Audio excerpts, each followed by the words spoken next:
ഏത് രീതിയിലാണോ സെർച്ച് നിങ്ങൾ ആവശ്യപ്പെടുന്നത് അത് ഞങ്ങളെ അങ്ങോട്ട് എഴുതി കൊടുക്കാനാണ്. അപ്പം ഞങ്ങൾ അങ്ങോട്ട് എഴുതി കൊടുക്കാനാണെങ്കിൽ നിങ്ങൾ എന്തിനാണ് അവിടെ ഇരിക്കുന്നത്? നമസ്തേ. നല്ല വെടിച്ചില് പോലെ പെണ്ണൊരുത്തി, ഒരു തീക്കനൽ. ഞാൻ പറഞ്ഞു വരുന്നത് മറ്റാരെയും കുറിച്ചല്ല, വിഴിഞ്ഞത്ത് കാണാതെയായ മത്സ്യത്തൊഴിലാളി ജോണിന്റെ മകൾ ജിജിയെ കുറിച്ചാണ്.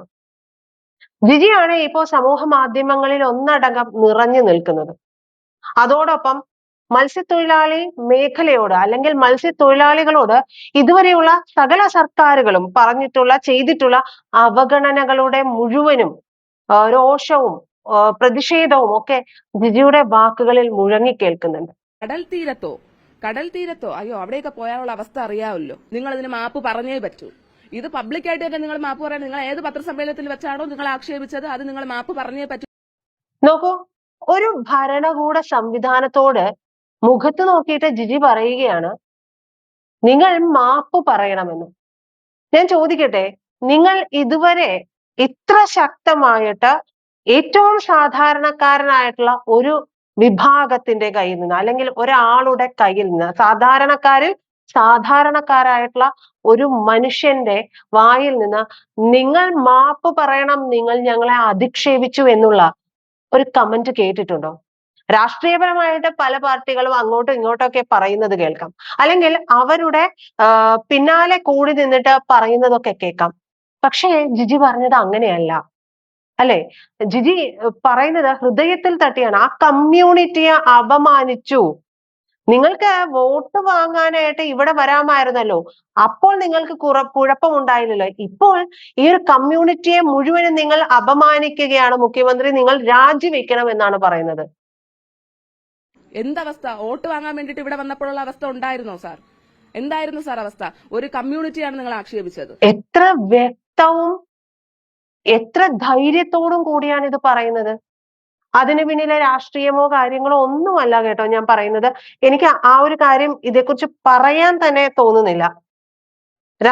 ഇതിന് പിന്നാലെ ജിജിയുടെ ഓരോ വീഡിയോസിനും താഴെ വന്നിട്ട് പണം വാങ്ങിയിട്ടാണ് ഇത്തരത്തിലുള്ള കാര്യങ്ങൾ പറയുന്നത് എന്നും ഒക്കെ പറഞ്ഞുകൊണ്ട് വളരെ മോശമായ വാക്കുകളൊക്കെ ഉപയോഗിച്ചുകൊണ്ട് ജിജിയെ കുറിച്ച് കമന്റ് ഇടുന്നവരൊക്കെ നമ്മൾ കാണുന്നുണ്ട്.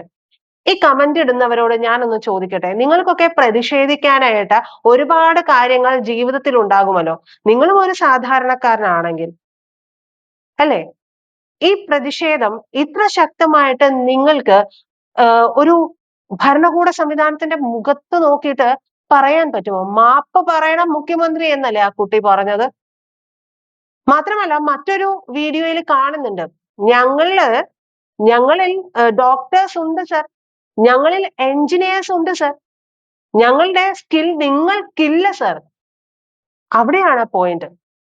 ഞങ്ങളുടെ സ്കിൽ നിങ്ങൾക്കില്ല സർ.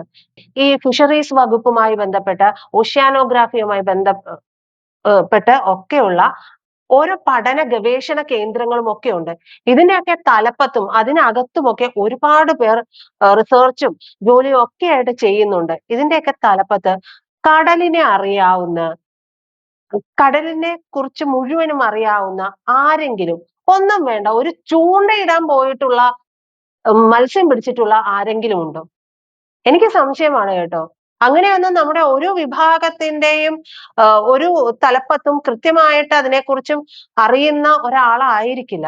തദ്ദേശീയമായിട്ടുള്ള കാര്യങ്ങളെയൊക്കെ അതുമായി ബന്ധപ്പെട്ട് നിൽക്കുന്നവർക്ക് മാത്രമാണ് അതിന്റെ അന്തസത്ത മനസ്സിലാക്കാനായിട്ട് സാധിക്കുകയുള്ളൂ. അവര് ജനിച്ചു വീഴുന്നതേ കടലമ്മയുടെ കൈകളിലേക്കാണ് എന്ന് പറയില്ല നമ്മളെ. കടലിനെ കണ്ടാണ് അവരുടെ വളർച്ച. ആ കടലിന്റെ ഓരോ മുക്കും മൂലയും ഭാവവും ഒക്കെ ഇപ്പൊ ഇത് പറയുമ്പോ പോലും നിങ്ങൾ അങ്ങനെയല്ലേ ഇങ്ങനെയല്ലേ എന്നൊക്കെ ചിലപ്പോൾ ചോദിച്ചേക്കാം. പക്ഷെ ഞാൻ അറിയുന്ന ഒരു ഭാഷയിലാ പറയുന്നത്.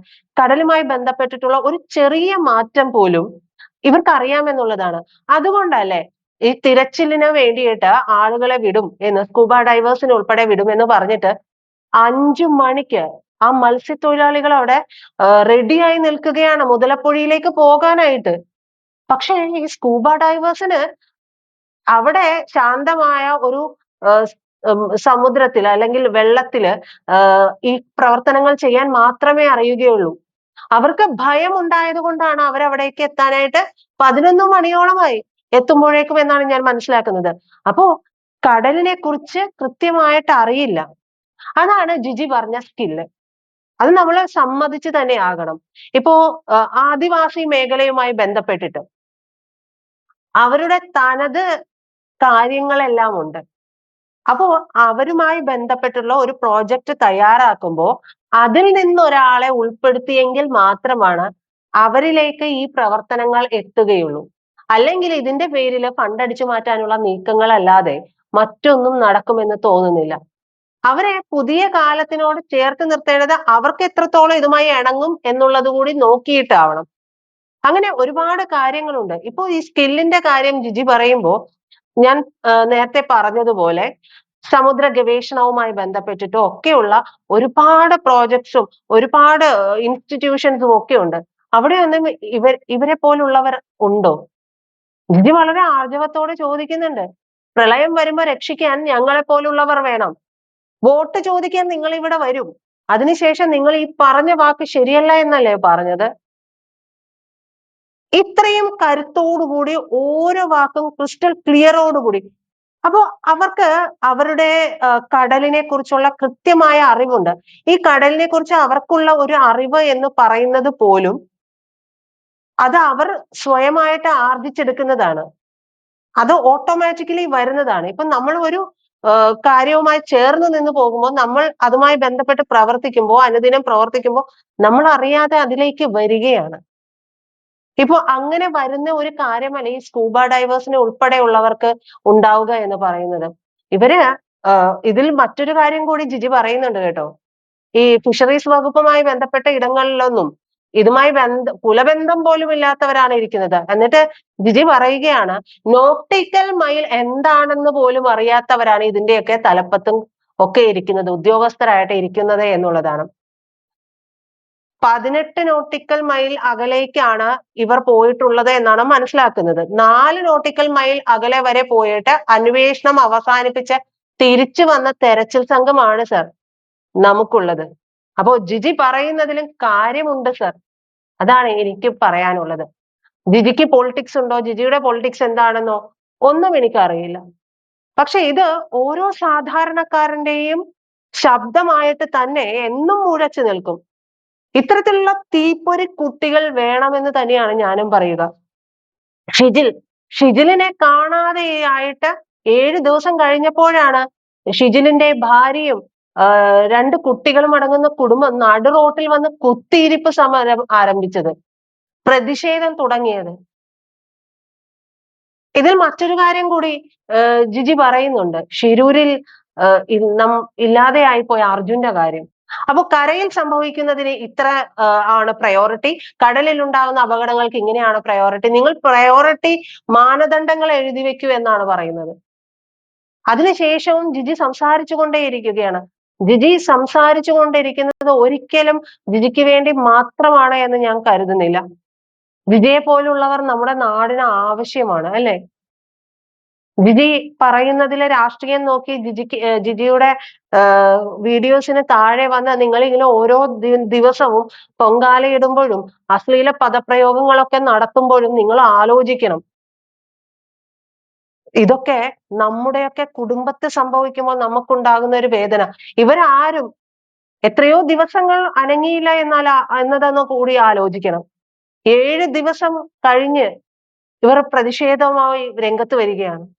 ഈ 7 ദിവസം കഴിയുമ്പോൾ കൃത്യമായിട്ട് ഇവർക്കറിയാം ഇവർ ജീവനോടെ. അപ്പോ ഇത് അറിഞ്ഞുകൊണ്ടാണ് അവർക്ക് അവരെ തിരിച്ചു കിട്ടണം, ബോഡിയെങ്കിലും തിരിച്ചു കിട്ടണം എന്നുള്ളതാണ് ആവശ്യം. ഗൗതം കൃഷ്ണയുടെ അമ്മ പറയുന്നുണ്ട് അവൻ ജീവനോടെ ഉണ്ടാകില്ല എന്ന് എനിക്കറിയാം, പക്ഷെ എനിക്ക് അവന്റെ ബോഡിയെങ്കിലും കിട്ടണ്ടേ എന്നാണ് ആ അമ്മ ചോദിക്കുന്നത്. ആ അമ്മയുടെ വിലാപവും നമ്മൾ കേട്ടു. എത്ര നിഷ്ക്രിയമാണ് ഇത്തരത്തിലുള്ള സംവിധാനങ്ങൾ എന്ന് വീണ്ടും വീണ്ടും നമ്മൾ പരിതപിച്ചു പോവുകയാണ്. സർക്കാരിന് വീഴ്ചയൊക്കെ പറ്റാം, ഇതൊന്നും ഇല്ല എന്നൊന്നും നമ്മൾ പറയുന്നൊന്നുമില്ല. പക്ഷേ ഇത്തരത്തിലുള്ള കെടുകാര്യസ്ഥത എന്ന് പറയുന്നത് ഒരിക്കലും അംഗീകരിക്കാൻ കഴിയില്ല. ഇവരെ തിരച്ചിൽ നടത്താനായിട്ട് ഈ മുതലപ്പൊഴിയുമായി ബന്ധപ്പെട്ടിട്ടൊക്കെ സംസാരിക്കുമ്പോൾ ഷിജിലിന്റെ ഷിജിൽ ജിജിയുടെ സഹോദരനൊക്കെ സംസാരിക്കുന്നത് എത്രത്തോളം കൃത്യമായിട്ടാണെന്ന് കൂടി നമ്മൾ ആലോചിക്കണം. അശാസ്ത്രീയമായ രീതിയിലുള്ള പ്രവർത്തനങ്ങൾ അവിടെ നടത്തിയത് കൊണ്ടാണ് മുതലപ്പൊഴി എന്നെ അവിടെ ഉണ്ടാകുന്നത് എന്ന് പറഞ്ഞുകൊണ്ട് ആ യുവാവും പറയുകയാണ്. പുരോഗമിക്കണം, എല്ലാ നിർമ്മാണ കാര്യങ്ങളും എല്ലാ കാര്യങ്ങളും ഒക്കെ വേണം. പക്ഷേ ഇതിന്റെ അവസാനം എന്ന് പറയുന്നത് സാധാരണക്കാരനിലേക്ക് അവന്റെ ജീവൻ എടുക്കുന്ന തരത്തിലേക്ക് ഒരിക്കലും ഒരു സംവിധാനവും സർക്കാർ സംവിധാനവും പോകരുത് എന്നുള്ളതാണ്. അപ്പോ ജിജിയുടെ വേദന എന്ന് പറയുന്നത് നമ്മൾ ഓരോരുത്തരുടെയും വേദനയായിട്ട് മാറുന്നുണ്ട്. അതിനെ നിങ്ങൾ രാഷ്ട്രീയം പറഞ്ഞ് മാറ്റിവെക്കരുത്. മറ്റൊരു കാര്യം കൂടി ജിജി പറഞ്ഞിട്ടുണ്ട്. ആ പറഞ്ഞത് കൂടി പറഞ്ഞിട്ട് ഇത് ഞാൻ നിർത്താം എന്നുള്ളതാണ് കരുതുന്നത്. ജിജി ചോദിക്കുന്നുണ്ട് ഹെലികോപ്റ്റർ ഇറക്കിയതിനെ കുറിച്ച്. ഹെലികോപ്റ്റർ ഇറക്കിയത് എത്ര മണിക്കൂറാണെന്ന് നിങ്ങൾക്കറിയാമോ? ഏതാണ്ട് 1.5 മണിക്കൂർ എന്നാണ് ജിജി പറയുന്നത്. ജിജി അത് വെറുതെ പറയുമെന്ന് എനിക്ക് തോന്നുന്നില്ല. കാരണം വളരെ കൃത്യമായി ഷാർപ്പായിട്ട് കാണിശതയോടുകൂടി ഓരോ കാര്യങ്ങളും നോക്കിക്കാണുന്ന ഒരു പെൺകുട്ടിയാണ് ജിജി. അത് അവളുടെ സംസാരത്തിൽ മുഴുവനും അത് നിഴലിക്കുകയും ചെയ്യുന്നുണ്ട്. അപ്പോ തിരുവനന്തപുരത്തേക്ക് എത്തുമ്പോൾ തന്നെ ഇത്ര ദൂരം ഫാൽക്കോണിന്റെ ഉണ്ട്, ഹെലികോപ്റ്റർ ഉണ്ട് എന്നൊക്കെ പറയുന്നുണ്ട്. അപ്പൊ ഈ ഹെലികോപ്റ്റർ തിരുവനന്തപുരത്തേക്ക് എത്താൻ തന്നെ ഏതാണ്ട് 1/2 മണിക്കൂറോളം എടുക്കുമെന്നാണ് പറയുന്നത്. പിന്നീട് ഇവര് കണ്ണ് ചിമ്മി തുറക്കുമ്പോഴേക്കും ഒരു റൗണ്ടോ അല്ലെങ്കിൽ ഇവരുടെ കണ്ണെത്താത്തടത്തേക്ക് എത്തുകയാണ്. അങ്ങനെ പ്രഹസനമായിട്ട് ഈ ഒരു തെരച്ചിൽ നടത്തിയത് കൊണ്ട് എന്താണ് കാര്യമെന്ന് ജിജി ചോദിക്കുന്നുണ്ട്. അതുപോലെ ജിജി പറഞ്ഞ ഒരു കാര്യം, ജിജി പറഞ്ഞത് മദർ ഇൻ ലോ എന്നാണ്. പക്ഷെ ഫാദർ ഇൻ ലോയെ കാണാനായിട്ട് മുഖ്യമന്ത്രി ഹെലികോപ്റ്റർ ഉപയോഗിച്ച് പോയല്ലോ. അപ്പൊ ജിജി ചോദിക്കുകയാണ്, അപ്പൊ ഒരു ജീവന്റെ വില എത്രയാണ് എന്നുള്ളത് മുഖ്യമന്ത്രിക്ക് അറിയാം അല്ലേ എന്ന്. ആ ചോദ്യത്തിന് ഉത്തരമുണ്ടോ മുഖ്യമന്ത്രി? അങ്ങ് രാജേഷിന്റെ വീട്ടിൽ പോയി, സമ്മതിച്ചു, അത് പോകേണ്ടതാണ്, അത് പോകരുത് എന്നൊന്നുമല്ല, അത് പോകേണ്ടതാണ്. അങ്ങനെ ഈ സ്ഥലത്ത് കൂടി ഇവരെ കൂടി കാണാനായിട്ട് അങ്ങേക്കൊരു മനസ്സുണ്ടാകേണ്ടതായിരുന്നില്ലേ?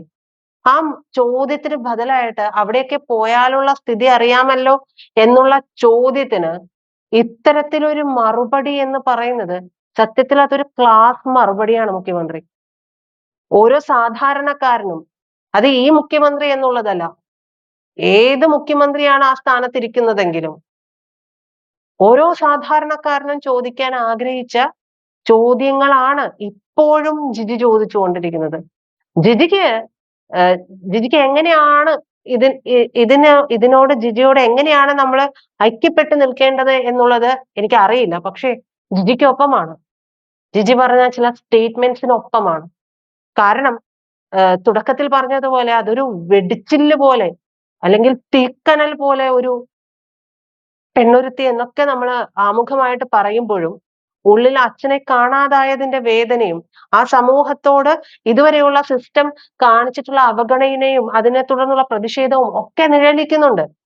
അവരെ പോലെ സ്കില്ലുള്ള ആളുകളൊക്കെ എവിടെയാണ് സർ? അവരെയും കാണണം സർ. ഇത് മാത്രമാണ് എനിക്ക് പറയാനുള്ളത്.